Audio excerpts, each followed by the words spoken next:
Bismillah, Assalamualaikum warahmatullahi wabarakatuh. Innalhamdulillah, nahmaduhu wa nasta'inu wa nastaghfiruh wa na'udzu billahi min shururi anfusina wa min sayyiati a'malina.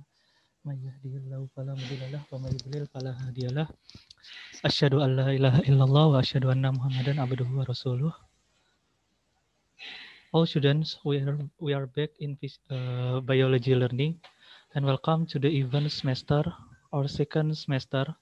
I hope you are still enthusiastic in this study, this learning, this listen, and even though you are daring, we still have to enjoy it and not make a sense excuse to be discouraged in studying.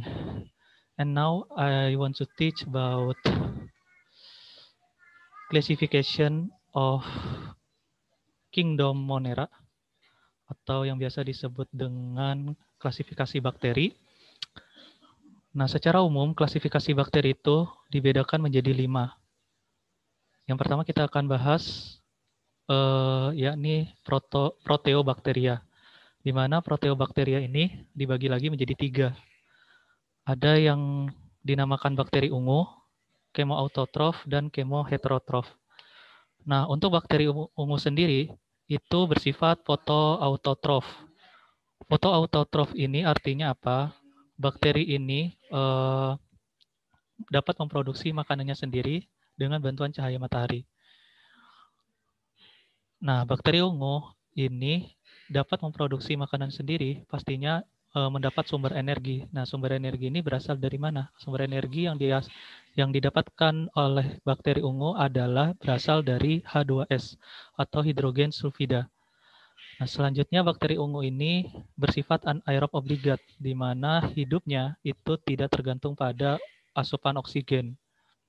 Selanjutnya, struktur bakteri ungu ini memiliki flagel atau ekor, lalu hidup di endapan kolam, danau, lumpur.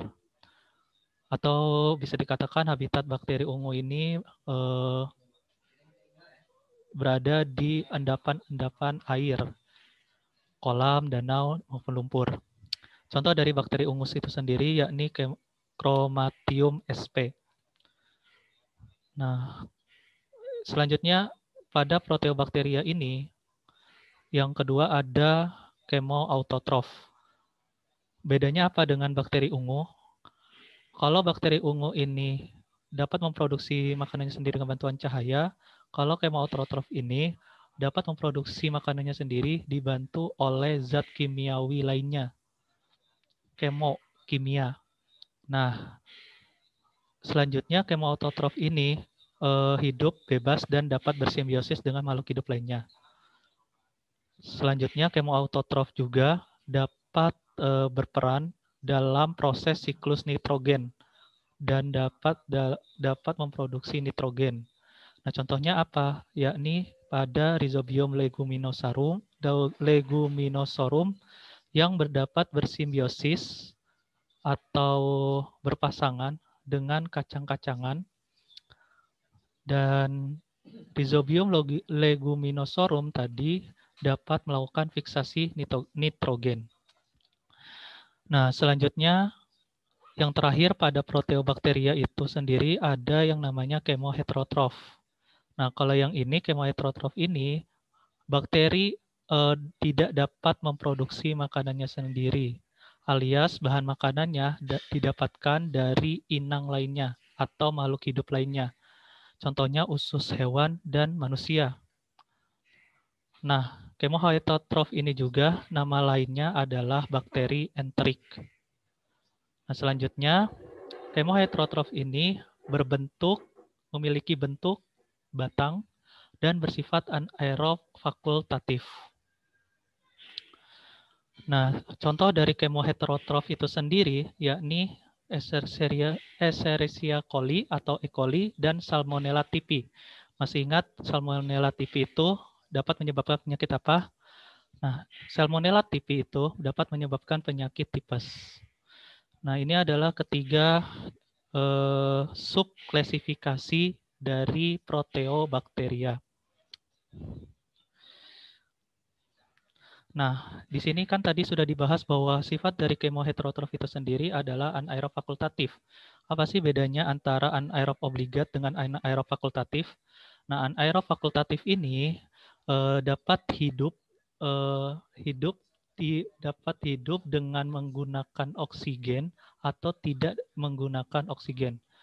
Sedangkan kalau anaerob obligat tadi sudah disinggung bahwa bakteri tersebut dapat hidup dengan tidak menggunakan oksigen.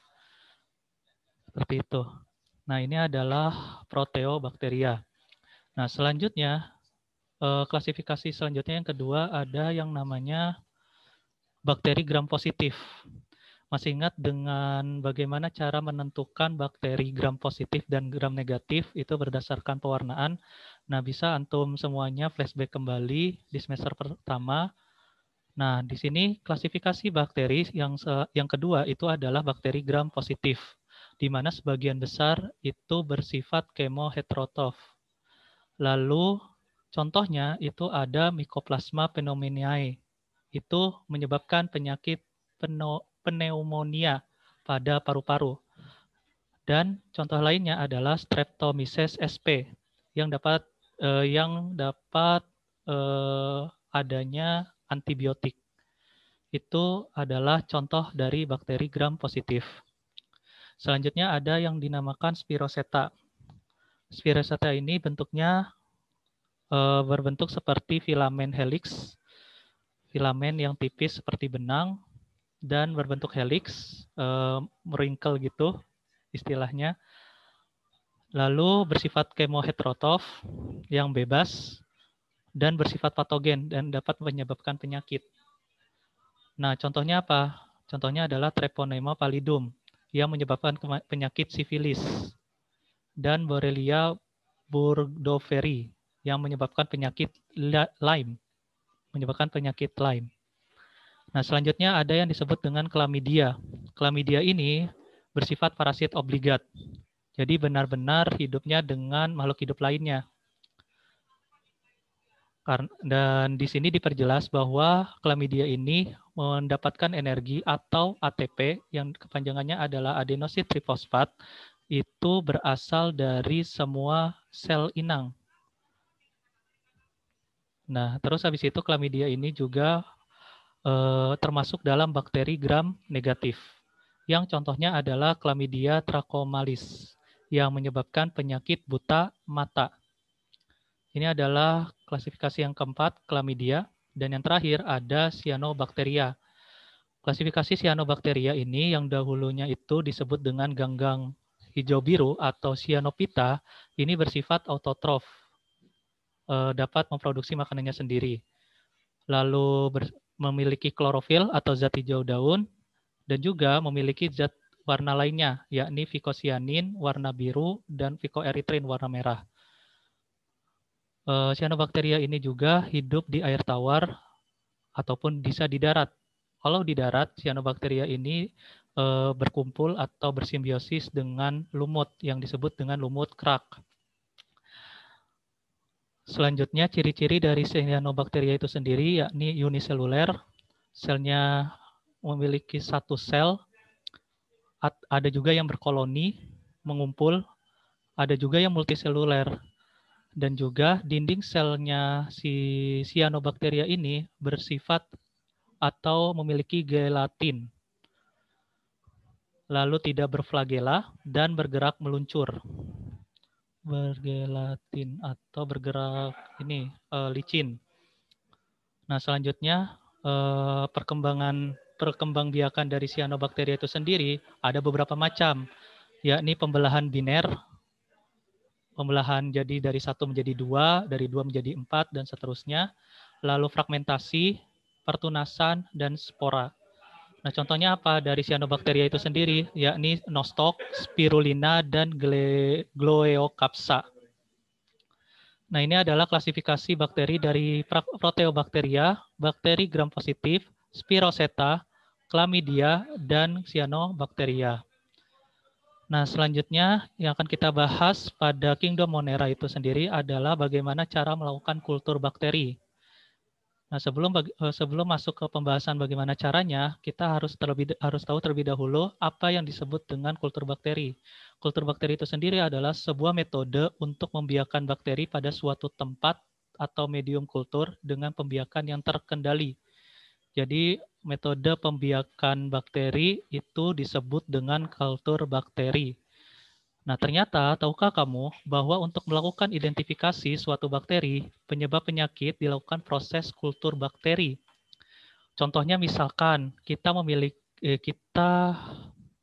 merasa sakit, demam yang sangat tinggi, lalu dokter akan mengambil darah atau feses untuk mengidentifikasi penyakit apa yang diderita oleh pasien tersebut. Lalu setelah darah dan feses itu diambil, dilakukan pengambilan sampel untuk dilakukan kultur bakteri atau perbanyakan bakteri. Jika bakteri berkembang biak dan muncul bakteri Salmonella typhi, maka pasien tersebut positif terserang penyakit tipes. Salmonella typhi, bukan virus COVID-19. Oke. Nah, selanjutnya, bagaimana cara melakukan proses kultur bakteri atau perbanyakan bakteri? Yang pertama adalah mempersiapkan medium tumbuh atau agar-agar yang benar-benar steril. Lalu setelah itu dilakukan proses yang namanya isolasi menggunakan udara ataupun bisa dilakukan dengan menggunakan metode inokulasi atau dengan menggunakan jarum ose atau laminar airflow. Seperti itu. Kalau isolasi ini dalam memindahkan bakteri dari satu tempat ke tempat lainnya itu secara alami atau dengan menggunakan udara di lingkungan sekitarnya. Sedangkan kalau inokulasi dalam memindahkan bakteri dari satu tempat ke tempat yang lainnya itu dengan menggunakan jarum ose dan atau menggunakan laminar airflow yang benar-benar tempat itu adalah steril. Nah, kalau untuk isolasi dalam memindahkannya itu dilakukan dengan cara tutup cawan Petri itu dibuka dengan beberapa detik, setelah itu ditutup kembali. Nah, kalau misalkan inokulasi itu ada dua metode. Ada metode strict plate, ada metode pour plate. Kalau strict plate itu metode lapis gores seperti gambar ini. Jadi dengan menggunakan jarum ose dibakar terlebih dahulu supaya steril jarum osenya, lalu dipindahkan bakteri yang sudah tersimpan di gelas ukur, lalu dipindahkan ke cawan Petri. Nah, setelah cawan Petri yang berisi medium tumbuh atau agar-agar. Nah, setelah itu baru digores pada medium agar-agar tersebut. Nah, sehingga di situ nanti di celah-celah yang ada pola goresannya itu sendiri, itu terdapat bakteri dan dilakukan kultur bakteri di tempat cawan Petri tersebut. Nah, selanjutnya ada metode tuang atau pour plate method. Nah, caranya sampel itu diletakkan di cawan Petri kosong, lalu cawan Petri itu diberi media berupa agar-agar, kemudian diaduk hingga homogen. Artinya tercampur rata. Dilakukan masa inkubasi atau penyimpanan selama beberapa hari atau beberapa minggu hingga terdapat bakteri atau tanda-tanda kayak putih-putih seperti itu. Nah, itu dinamakan terdapat bakteri yang ada di cawan Petri tersebut. Oke teman-teman semuanya, pembahasan hari ini dicukupkan sekian. Semoga bermanfaat. Jazakumullahu khairan katsiran. Subhanakallahumma wa bihamdika asyhadu an la ilaha illa anta astaghfiruka wa atubu ilaik. Wassalamualaikum warahmatullahi wabarakatuh.